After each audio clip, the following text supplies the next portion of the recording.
I don't know why. I don't know why I always tune in to watch EA when I know it's going to be so bad. Hi guys, it's VGT Adam here. Just finished watching EA's presentation for E3, and yeah, like always, it's a shit show. I do have some notes here, so I'm gonna go through that and just say my thoughts on the conference and everything around it. The countdown music was actually kind of nice, which was, like when it's counting down, it's like, oh, this is nice music. It's not some stupid rock or anything like that. The rest of the conference has a bunch of rap and stupid stuff like that, but the beginning music's pretty nice. And then it starts off with sports drummers coming out. Okay. I don't think casuals watch E3. If there are, they're not many, and most people who go to E3 or know of E3 are not casuals. They're usually hardcore gamers. And many hardcore gamers don't care about sports. So why EA insists on showing the EA Sports to the hardcore gamers, I will never know. Yeah, so I'm not talking about any of the sports in this because it's all just the same stupid shit over and over. With the exception of Madden 18 and probably that one FIFA game, because they seem to have like these story modes that seem way too like a movie. Like they try to make it seem like, oh, it's just a movie, but now it's just in a video game. It's just whatever. Okay. They did have some stuff talking about Battlefield 1, and I don't play Battlefield 1. I heard it's fantastic, but I don't play it. But now you have some more maps, some of them, I guess, at nighttime? I guess that's how it is. And then you also have something about, like, the Russian women on one of the, the colder fronts of World War One, which actually that could be pretty cool, no pun intended.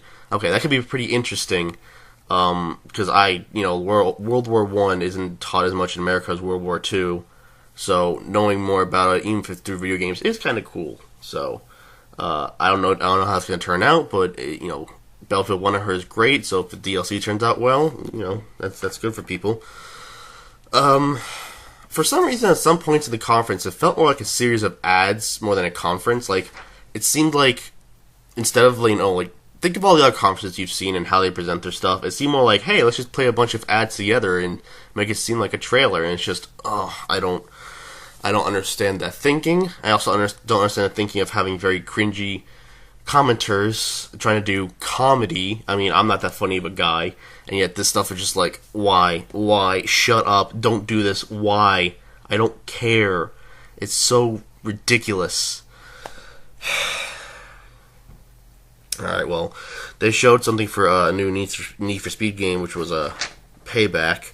And I don't play Need for Speed. I don't play many EA games, so this is probably going to be a short video. I have no idea because I'm just recording this right now. Need for Speed Payback. It looked cool. The graphics were incredible, I'm going to be honest. But it seemed to do the one thing that I just hate, and it was hand-holding. It would explain every damn thing. Get behind the truck. Take out the enemies. You took out the enemies. 2 more left. Oh, you took another enemy. 1 more left. Quick, get to the side of the truck. I don't understand it. Just have it on the side of the corner, and that's it. Don't freaking do a play-by-play like a football game. Need for Speed is not EA Sports, hate to tell you. I don't care if it's EA, it's not EA Sports.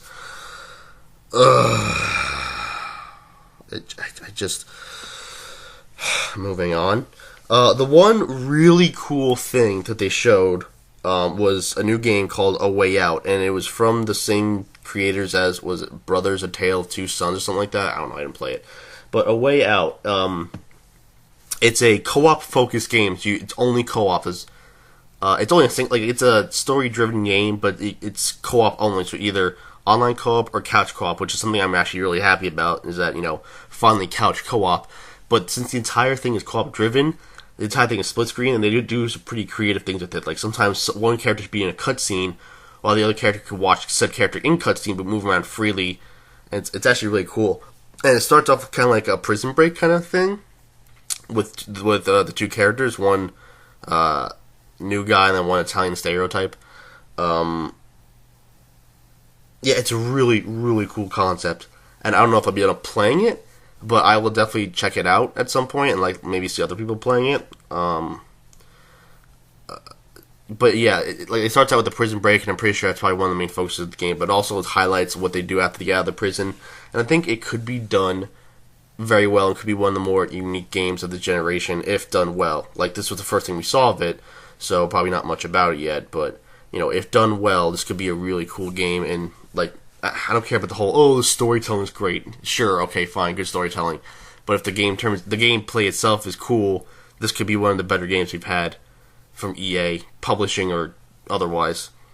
I will say though that the director of the game was kind of cocky, and like I can get being excited for your game, but I remember back when Unravel was revealed back in 2015, the guy was like, "Yeah, look, my game is so great. It's about a ball of yarn, and you go through great and heartwarming adventures.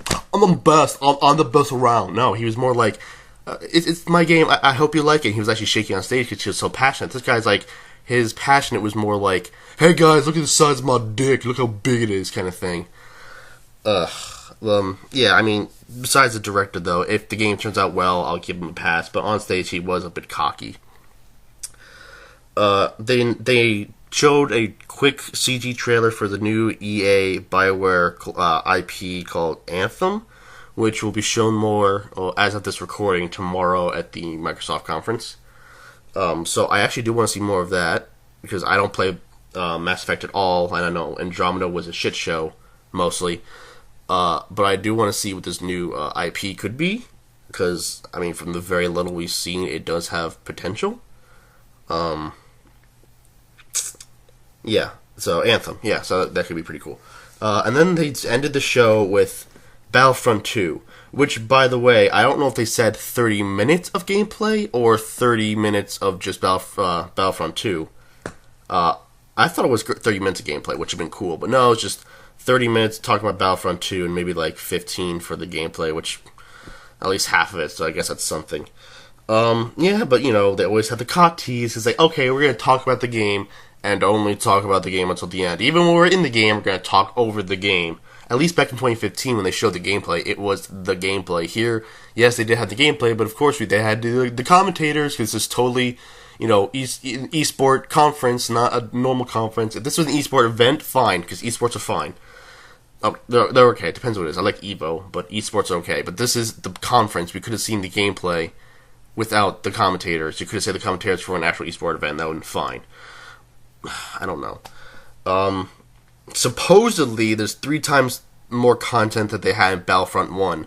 Supposedly. That's what they said, and from what we saw in the gameplay, it looked like there could be definitely more content.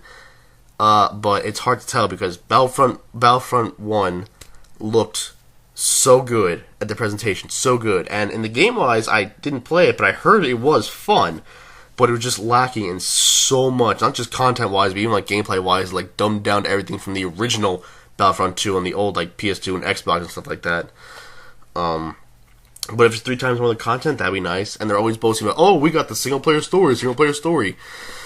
I'm sure it's not going to turn out that well at all. If it does, I'll, eat my own words, but EA fucks something up always. Always. Back in the day when they first started as a company, they were fine, but as soon as, something happened and money and stuff like that happens, just... I'm rambling. Okay. Skirmish mode is back. I don't know what that means, because I didn't play the original Battlefront 1 or 2, and I didn't play the reboot Battlefront, but if that's a good thing, that's good. Skirmish mode's back. One thing I do want to mention is that for any kind of medium, video games, movies, TV shows, any kind of visual medium, show, don't tell. And EA is really known for being bad with this. They're telling us why the game is good and not showing us why it's good. Show us why the game is good. Don't say, our game is good, and here's why. Let's take it through bullet points, kind of like the freaking intro to Suicide Squad. Let's not give you any kind of character or charm. Let's just list off their stats. Come on. Show us. And they do show us, but like I said before, they have commentators over it. And one thing that pisses me off is that since they're advertising the whole, Force Awakens, and then also The Last Jedi, they have more of the recent characters like Rey and Kylo Ren and stuff like that.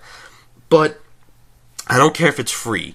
Why the hell are Finn and Phasma DLC? I don't care if it's free DLC. They should be in the game. Why? To an extent, I can understand Phasma. To an extent. Finn should have been in the fucking game.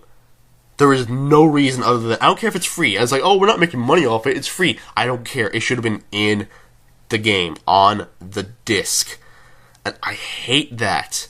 I hate it. Free DLC is sometimes even worse than paid DLC because, like, oh, if it's free, then it means maybe it's just on the disc. We took it off, and you still have to get it back. Sure, it doesn't cost you any money, so it's fine. No, you could have had it on the disc, and we never had this problem to begin with. Even Lego Star Wars had that.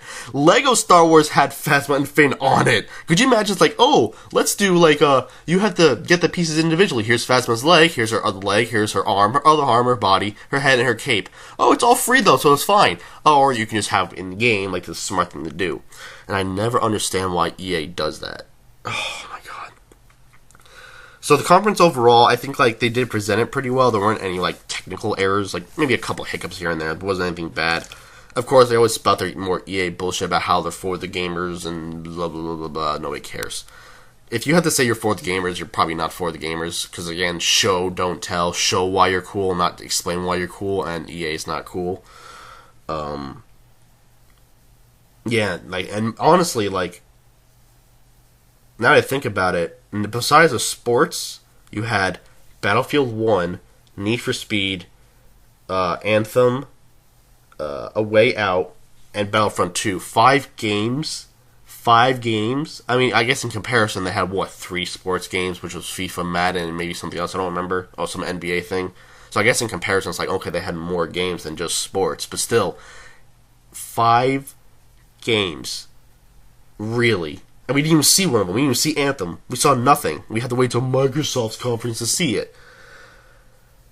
And then, Battlefront 2, again, they do manage to make it look cool, and if it's done well, I might get it, but knowing EA, it probably won't be. So, this is the first conference. I didn't have high hopes, and I was right to not have high hopes. So yeah, EA was starting off E3, which, wasn't good. But hopefully the rest of E3 will be promising, because it seems to be like it might be promising. But EA, not a good start. Alright, I will see you guys next time. Whoever's actually listening to this for, I think, Microsoft's next? Let me see. Making noise. Next is, yes, Microsoft. So... Okay, yes, so I will see you guys next time for my thoughts on the Microsoft conference.